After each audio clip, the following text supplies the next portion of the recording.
Alright, YouTubers, welcome back. My name's Dave, like always, and you found do it yourself, do it right. Well, look at the sun. I mean, I'm wearing shorts.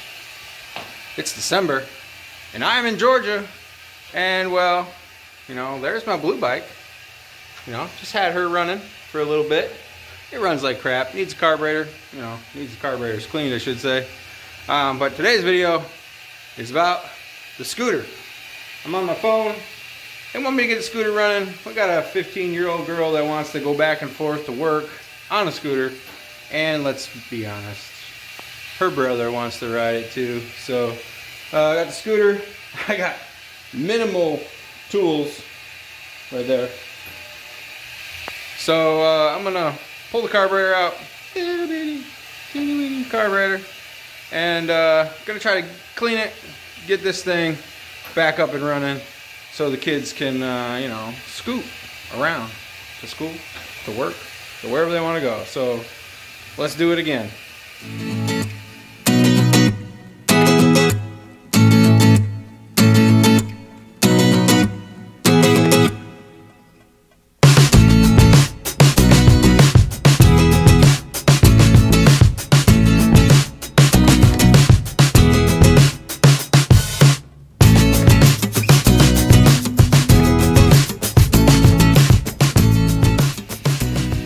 So, you know, if you guys haven't caught the other video, I basically already did that. Link to that video is around here.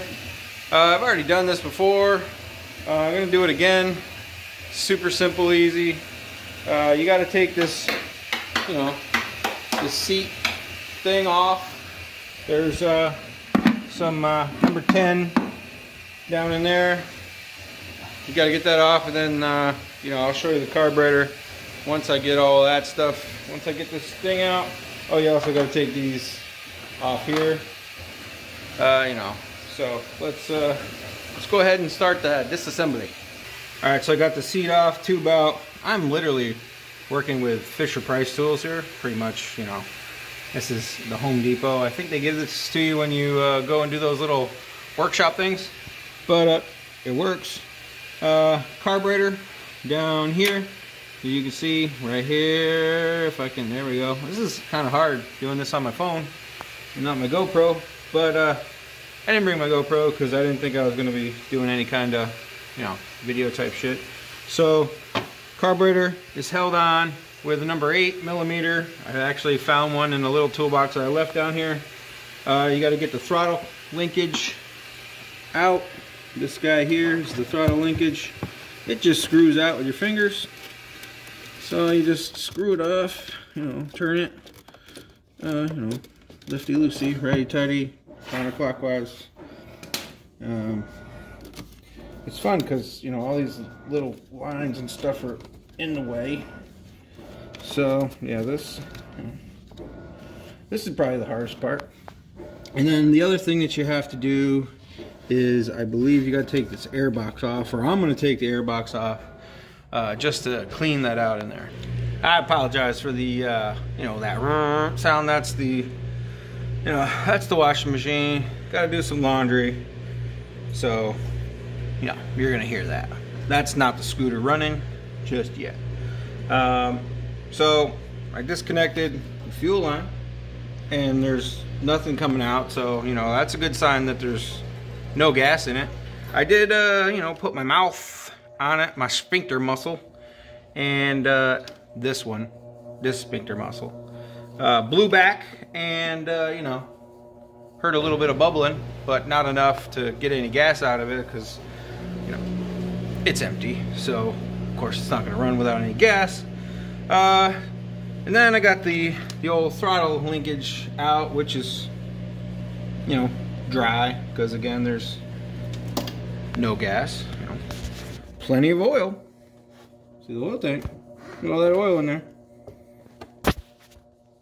But no gas. So, next course of action, these two little number 8 metric bolts. They basically go, if I can get the camera angle right, okay.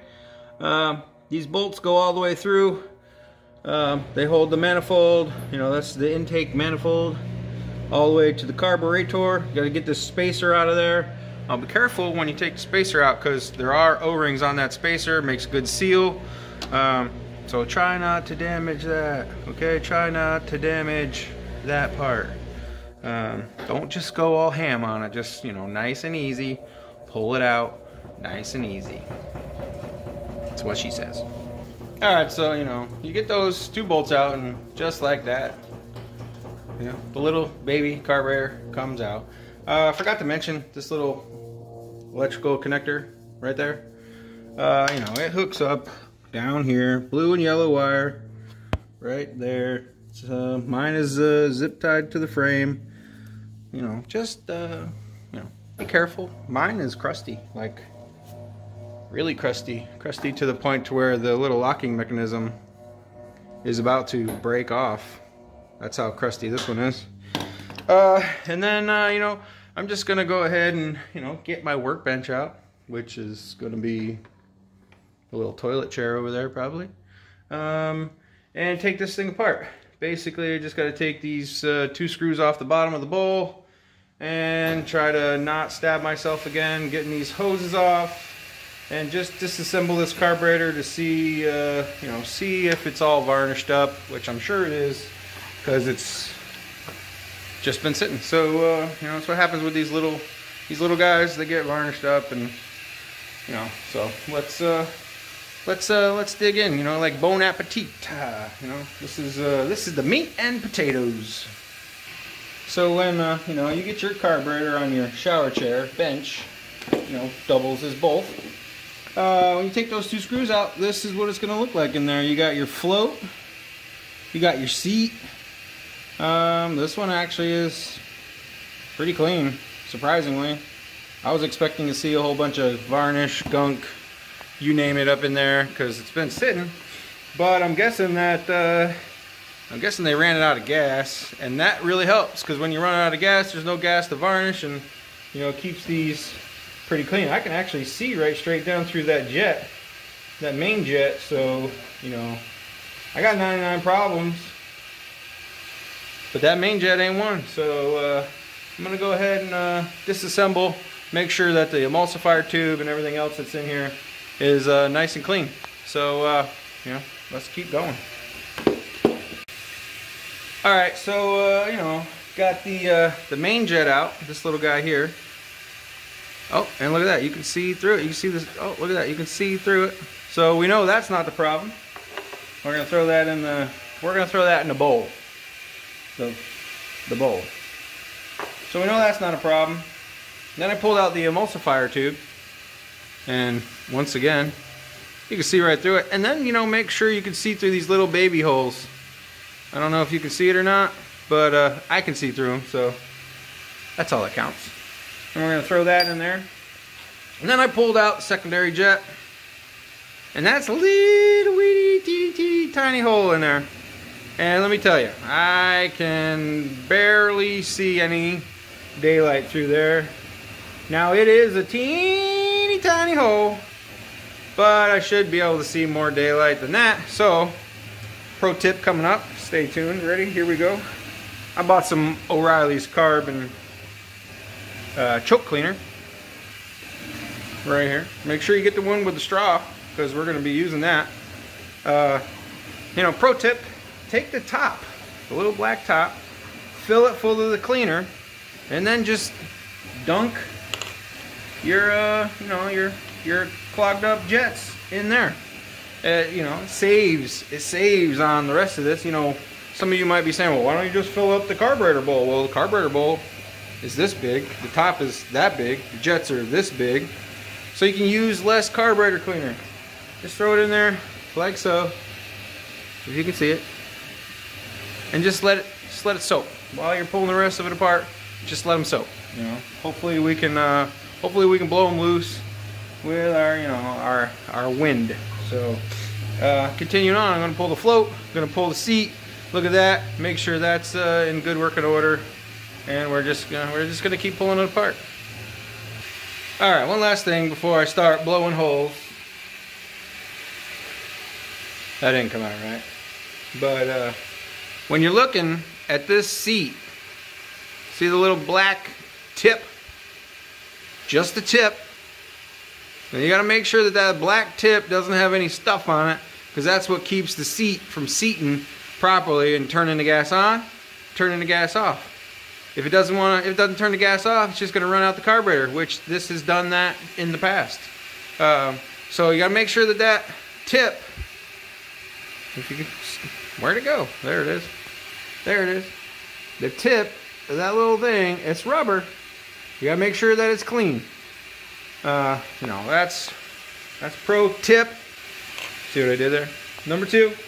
And now, basically, I'm just going to take my carburetor choke cleaner with the straw and blow out every single one of these orifices. Now you can take and you know, put your mouth on that one, blow through it, make sure you can hear air coming out of somewhere. Some of these, you know, it's a little harder.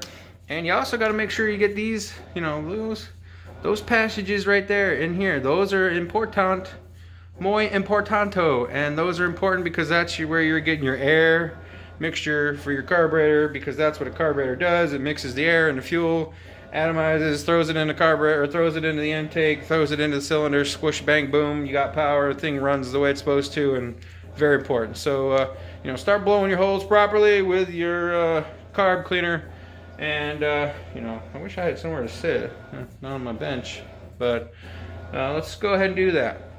So after you've thoroughly sprayed this down with highly flammable material, liquid, and you get it in, you know, the cut that you cut your hand, you know, right there, and you cry like a little girl and, you know, whimper, and, you know, you just keep spraying is basically what I'm saying, because you're a man, and, you know, it doesn't hurt because you're a man, but, you know, you got to get the carburetor clean. So yeah, you just keep spraying it, and then you come to the conclusion that you know, it's not going to get any cleaner, so you stop, you know, crying.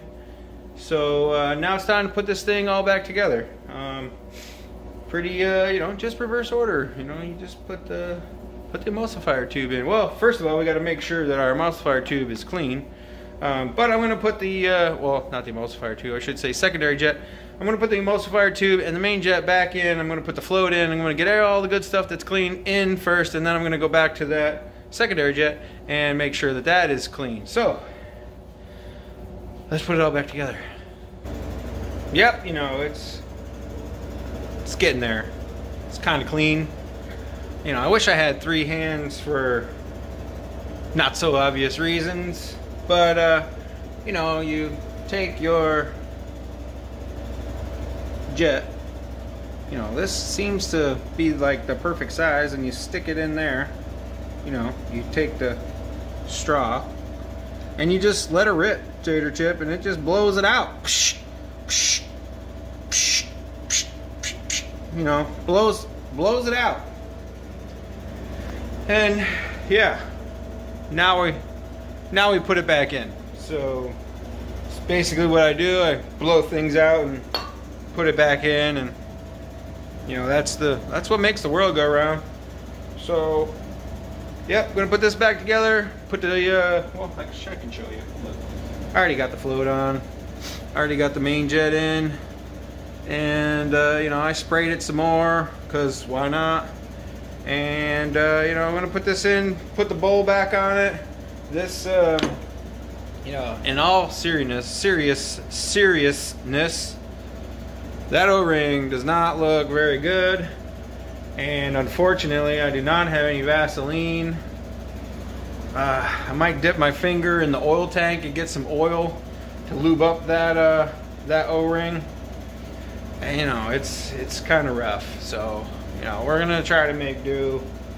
You know, so let's you know, let's do it. Let's make do. So I just made a discovery that I don't know if I did correctly the last time I put this together, and that is this little spacer.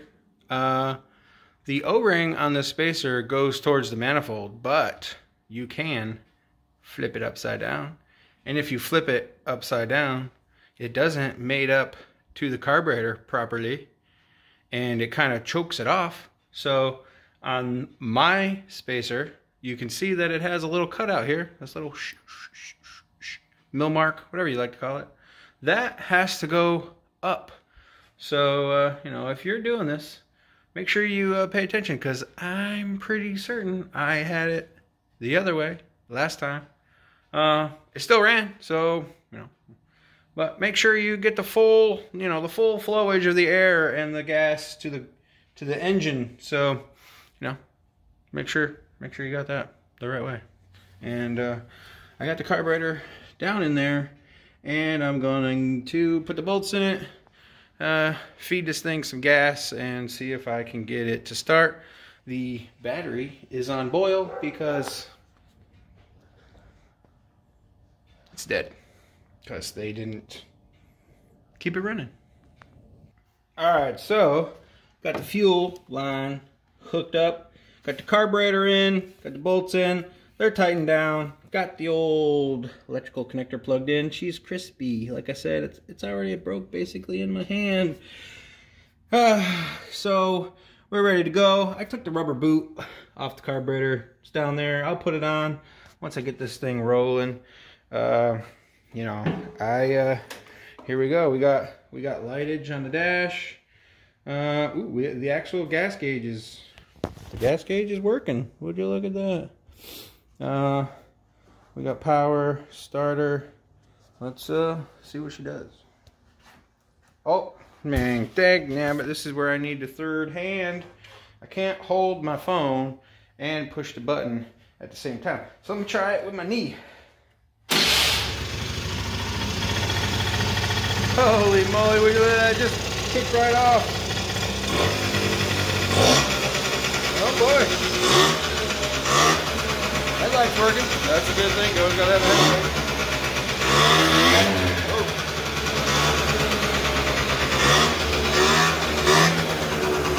This is a little, sounding a little rough. I may not have gotten the idle set screw where it's supposed to. That's probably why it's idling kind of high. I don't know if I explained the idle set screw. It's the big handled one. Hopefully I'm getting it. It's down here. It's the big plastic handle. That's the set screw. There we go. That calms her down a little bit. Oh, maybe a little bit too much. Turn it back in.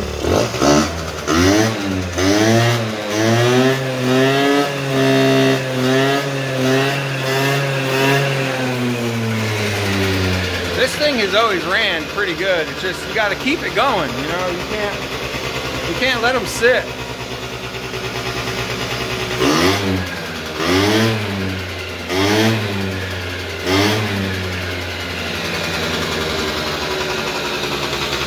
She's puffing out the old smoke, so you know she's getting oil, that's the most important thing, I guess.